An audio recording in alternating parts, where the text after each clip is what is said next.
14 minutos y tenemos en los estudios de En Línea Marcelo Espinel, subdirector de la Fundación Ciudadanía y Desarrollo. Bienvenido, Marcelo. Buenas tardes. Muy buenas tardes, muchísimas gracias por la invitación. Un cordial saludo a la audiencia. Marcelo, hemos venido analizando ya durante algunas ocasiones aquí en Línea sobre esta nueva intención de traer bases militares acá al Ecuador. Hay muchos temas, muchas aristas que analizar al respecto, pero yo quisiera empezar primero explicándole a las personas que nos escuchan en 5 provincias cómo se desarrolla primero el proceso de hacer un cambio en la Constitución para permitir que vuelvan las bases militares extranjeras aquí al Ecuador. Bueno, sí, yo creo que es necesario recordar a la audiencia que en la Constitución elaborada en el año 2008 en Montecristi, en el artículo 5 específicamente, se prohibió el establecimiento de bases militares extranjeras en Ecuador, determinando que Ecuador es un territorio de paz. En ese sentido, el presidente de la República o la ciudadanía o la Asamblea Nacional, en el caso de que tuvieran un interés de establecer bases militares, tienen que proponer un proceso de modificación a la Constitución. La Corte Constitucional es la que puede determinar si es que el proceso de modificación es a través de una reforma o a través de una enmienda. En palabras simples, si es que la Asamblea Nacional tiene que participar o no del proceso de decisión, o si es que somos los ciudadanos directamente en las urnas los que tenemos que decidir esta modificación a la Constitución. Ahora, la pelotita en este momento está en la cancha de la Corte Constitucional. El presidente ya mandó una pregunta. Y la pregunta es precisamente en el sentido de poder cambiar la Constitución y que se permite el establecimiento de bases extranjeras. La Corte Constitucional en los próximos días tendrá que responder y determinar si es que es un proceso de reforma a la estructura del Estado, en consideración de que se podría estar afectando la soberanía del territorio nacional, y en ese caso debería pasar la discusión a la Asamblea Nacional, que se realicen 2 debates con un intermedio de 90 días entre aquellos dos, y que posteriormente se plantee la pregunta a los ecuatorianos de lo discutido por los asambleístas. El otro camino, en cambio, sería que la Corte Constitucional considere que no se está afectando la estructura del Estado, que este es un proceso de enmienda, y que directamente vayan los ciudadanos a las urnas a decidir sobre este planteamiento que está haciendo el presidente de la República. Quiero quedarme un poquito en este proceso porque usted menciona que si va a la Asamblea son 90 días entre una sesión y otra, 3 meses aproximadamente. Estamos a puertas de unas elecciones, lo que me lleva a pensar en que, yo sigo insistiendo en que esta medida puede quedar un poco suelta y sigue siendo una medida lanzada en medio de una campaña política que nos tiene a todos hablando y nerviosos sobre qué es la base militar y cuándo va a venir y quiénes van a venir, pero los tiempos no dan como para que en este gobierno se pueda materializar eso, a menos que haya una reelección y Daniel Noboa siga. A ver, yo creo que hay que plantearlo esto en 2 aristas. Lo primero es la teoría de la securitización, y es elevar el nivel de molestia, de preocupación, de miedo de los ecuatorianos para poder aceptar cualquier tipo de decisión. Y eso es algo que estamos viendo en la actualidad en este gobierno. Y por otro lado también existe otro aspecto, lo que tú mencionas claramente, estamos en precampaña. ¿Y qué más popular en este contexto de inseguridad que un precandidato a la presidencia, el candidato presidente, diga: yo considero que tienen que retornar las bases militares? Y eso va a hacer que la ciudadanía vea con mayor legitimidad su intervención para que probablemente aumente su credibilidad. Y eso yo le sumo incluso otro discurso. Imaginémonos que no nos da los tiempos, yo creo que no nos da los tiempos. Imaginémonos que la Asamblea Nacional es la que tenga que tratar este proceso de reforma. El candidato a presidente podría mencionar: ecuatorianos, no solo necesito que confíen en mí, sino que también voten por mis asambleístas, porque este tema se va a decidir en la Asamblea Nacional y necesitamos de estos asambleístas. Entonces, también es parte de este discurso político electoral que el presidente de la República está utilizando para incluso reforzar este último mensaje que dio, que cuando se decide este tema veremos de qué lado de la historia están los asambleístas. Es un tema netamente político electoral. Marcelo, gracias por acompañarnos hoy aquí en Línea en RCN en tu corazón. Ustedes como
acuerdo con las bases militares. Eso a la larga lo que hace es aumentar nuevamente el perfil de Daniel Noboa. Pero yo creo que hay que insistir con esto. Es un procedimiento que tomará tiempo. Creo que es necesario tener un debate responsable y hay que considerar que el problema de Ecuador no se limita al narcotráfico. El crimen organizado ha permeado en una serie de estructuras en el país y las estrategias en la actualidad de cara a atacar este crimen organizado no están orientadas a capturar la droga, sino a atacar su economía. Si es que nosotros no le quitamos el oxígeno al crimen organizado, que eso no se lo quita con una base militar, lamentablemente el problema seguirá perdurando. ¿Qué han detectado ustedes, Marcelo, como observatorio de seguridad en cuanto a cifras, en cuanto justamente al análisis de estas decisiones que ha tomado el gobierno? El Plan Fénix no existe todavía. Eso es una crítica que tenemos no solo desde los medios de comunicación, sino desde la ciudadanía, que ha sido un ofrecimiento reiterativo. ¿Qué es lo que ustedes han visto en el observatorio de seguridad? Bueno, lamentablemente el Plan Fénix al parecer es una estrategia comunicacional del gobierno. No es más que eso, no encontramos realmente una estrategia que pueda evidenciar hacia la ciudadanía que se está interviniendo de forma multidimensional en el problema de seguridad. Por ejemplo, podemos ver que a pesar de que Nueva Prosperina es el distrito más violento del país, que se ha catalogado como, en este caso, el tercer distrito a nivel global con la mayor cantidad de muertes violentas, también vemos que en tasa de pobreza multidimensional llega al 87%. Es decir, que la gente de Nueva Prosperina no puede acceder a agua, no puede acceder a salud y no puede acceder a educación. Si es que tú no atacas estos problemas estructurales, la violencia va a seguir aumentando. Vemos, por ejemplo, que la mayor cantidad de reincidencias al respecto de la comisión de delitos se encuentran en niños menores de 12 años y también adolescentes menores de 18 años. Entonces ha podido evidenciar que esto, acompañado de la tasa de deserción escolar, es la estrategia del crimen organizado para poder captar nuevos sicarios. 78,000, decía la ministra Alegría Crespo aquí en nuestros estudios, 78,000 niños y jóvenes que no están estudiando. Claro, y que son el botín para el crimen organizado, porque ellos, al ser inimputables, pueden cometer un delito y pues de esa manera el crimen organizado encuentra en ellos a sus artífices de sus fechorías. Entonces, el problema hay que verlo de una manera más profunda. No nos sirve de nada que el día de mañana tengamos una base militar que comienza a capturar una mayor cantidad de droga cuando tenemos esta falta de acceso a servicios básicos precisamente en estos territorios en donde el crimen ya tiene controlado pues gran parte de la población. Y además, Marcelo, hay que recordarles a las personas que si bien esta es una propuesta que se plantea y que está generando ya mucha bulla, digamos así, primero, como nos explicaban, hay que ver quién quiere venir, qué base militar acepta venir a Ecuador, bajo qué planes, bajo qué acuerdos, y por otro lado también que no va a ser de la noche a la mañana. O sea, estos son procesos a largo plazo. Eso es algo importante que analizar también. Sin duda que sí. Yo creo que así como los ecuatorianos acudimos a las urnas hace unos meses atrás y vemos que la respuesta en una consulta popular no es la solución a nuestros problemas, no estamos viendo los resultados de la última consulta planteada por Daniel Noboa de una forma clara y directa, lo mismo sucederá con esto. El establecimiento de una base militar, en el caso de que se modifique la Constitución, se lo realizaría a través de convenios y tratados internacionales que tienen que ser no solo aprobados por la nueva Asamblea Nacional, en el caso de que esto se presentara, sino también su constitucionalidad tiene que ser controlada por la Corte Constitucional. Entonces esta será una solución en el mediano o en el largo plazo. También hay que ver elementos de geopolítica. ¿A qué me refiero? Si es que, por ejemplo, el día de mañana una base norteamericana quiere instalarse en Ecuador, tal vez es para tener una posición mucho más favorable en el Océano Pacífico de cara a un potencial conflicto con China y con Rusia. Entonces, esta visión hay que verlo de una forma un poco más global, ¿no? Eso es un tema importante, porque yo creo que muchas de las personas se preguntan un poco cuando dicen una base militar en territorio, ¿a son de qué? O sea, una base militar extranjera, como, ¿por qué? O sea, ¿por qué le permites el ingreso? O sea, son temas, como usted dice, que hay que analizar un poco. Claro, y en esa misma línea, y es interesante esta entrevista del ex embajador norteamericano, decía, mira, una base militar, ¿con qué sentido? Considerando que en la actualidad tienes drones que no necesariamente tienen que estar instalados en amplias estructuras militares, sino que el permitir el sobrevuelo de un dron en nuestro territorio te puede ayudar con sus radares a identificar probablemente en dónde está saliendo la droga del país. Pero yo insisto, el problema de Ecuador no se limita al tráfico de sustancias estupefacientes y psicotrópicas. Hay problemas mucho más graves que tienen que ser atendidos por parte del gobierno y que no estamos teniendo respuestas claras. Yo justamente te iba a preguntar, Marcelo, sobre si había algún tipo de condicionamiento, no sé, por parte de Estados Unidos para que Daniel Noboa haga esta propuesta. Le preguntábamos ayer al general Wagner Bravo, que estuvo en el tema de seguridad con Guillermo Lasso, ¿por qué no se hizo antes? Porque él decía, es una medida necesaria, le decía ya al general, pero ¿por qué usted no lo planteó entonces si era necesario en el anterior gobierno? Porque aparte vemos que también había países como Israel, que por ejemplo comprometió ayuda, Guillermo Lasso viajó a Israel, y de esos resultados no vemos absolutamente nada. Yo sí creo que es parte nuevamente de las relaciones internacionales y de geopolítica. ¿A qué me refiero? Pues determinados gobiernos tienen mayor cercanía con otros. El gobierno, al parecer, de Daniel Noboa, con esto podría, en el caso de que fuera con Estados Unidos y con la noticia que ustedes mencionaban a su momento del acuerdo, es recibir un espaldarazo del gobierno norteamericano a Ecuador y pues más bien alejarse de esta cercanía que tuvo con China tras el acuerdo de libre comercio celebrado con ellos. Entonces es parte de cómo Ecuador trata de relacionarse con distintas potencias mundiales, más aún considerando que existe un conflicto internacional muy fuerte entre Rusia, China, Ucrania, y eso creo que también debemos tenerlo muy en cuenta. Y hay que estar pendientes también de del resultado de las elecciones en noviembre noviembre del 2024. Vamos a ver si siguen los demócratas o si va Donald Trump nuevamente a la presidencia. Y hay que ver también qué pasa. Yo creo que exactamente, el punto es no fijarnos en los árboles, sino fijarnos en todo el bosque. Como también tú bien mencionabas, ¿qué país va a querer instalar una base militar acá? Porque veamos también una preocupación que es latente. Desde la firma del Tratado de Preferencias Arancelarias entre Ecuador y la Unión Europea, sí es cierto, han aumentado nuestras exportaciones de bienes hacia la Comunidad Europea, pero también ha aumentado la cantidad de barcos contaminados con drogas que están llegando a los puertos europeos.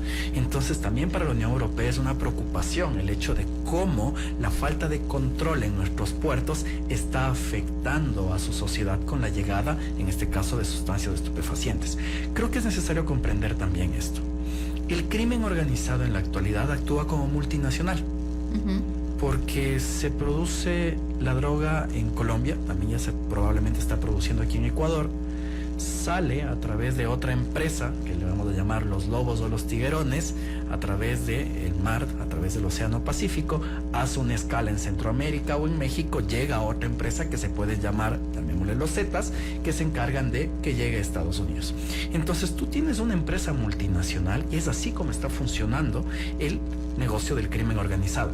Si es que tú no tienes un accionar transnacional, difícilmente vas a poder solucionar el problema. Si es que Ecuador toma acciones, pero no lo están tomando también los otros países de una forma coordinada, articulada, mancomunada, difícilmente vas a poder erradicar el problema. Para cerrar, Marcelo, yo sí quiero volver a este tema social que realmente es el que más me preocupa y me parece interesante que lo haya topado ahora. Ayer veía en Ecuavisa que también el tema de la prostitución en Durán, o sea, estas bandas se están apoderando ya de muchos espacios, se creen dueños, decían ellos, de las niñas, de los cuerpos que hay ahí. O sea, es un tema súper grande. Yo siento que mientras se está atacando el problema acá arriba, se está gestando la nueva generación quizá de los problemas de seguridad para más adelante. Yo sí quiero reforzar el tema social, que me parece que a la larga sigue siendo afectado ahora, pero problema del futuro también. Sin duda que sí. Lo que pasa es que aquí lo que nosotros estamos evidenciando es la ausencia del Estado. ¿Cómo es posible, por ejemplo, que en la zona 8, en los distritos más calientes, veamos el agasajo navideño a los niños que están habitando en este lugar y veamos a un animador que diga: gracias al aporte de los lobos hemos podido regalar peluches y juguetes a los niños de nuestro barrio?